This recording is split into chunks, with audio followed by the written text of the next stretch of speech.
Пожарно-спасательный спорт – дисциплина, в которой важны и скорость, и ловкость, и сила, и умение обращаться со средствами пожаротушения.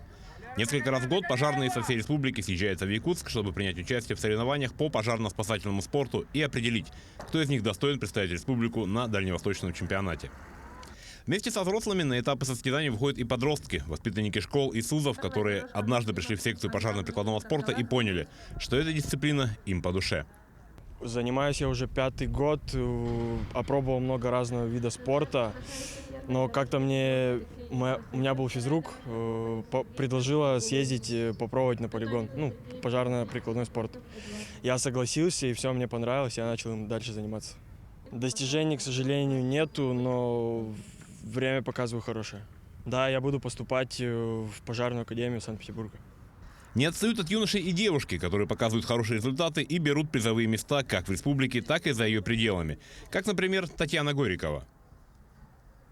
Я чемпионка Республики Саха-Якутия и призерка Дальнего Востока. Я уже занимаюсь 7-й год. В школе проходило объявление на набор в команду. И вот я решила попробовать.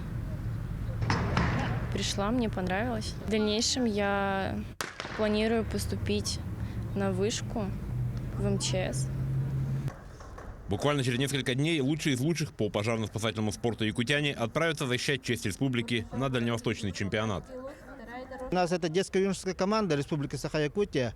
Они готовятся к дальневосточным межрегиональным соревнованиям, которые у нас пройдут в этом году с 27 июня по 2 июля в городе Благовещенской Амурской области. Надеемся попасть в призовую тройку на данных соревнованиях. Все взрослые спортсмены – это действующие сотрудники пожарных подразделений. И по их признанию, навыки, полученные при занятиях спортом, сильно помогают им в работе, особенно когда счет идет на секунды. Александр Хавренко, Павел Пахомов, Якутск.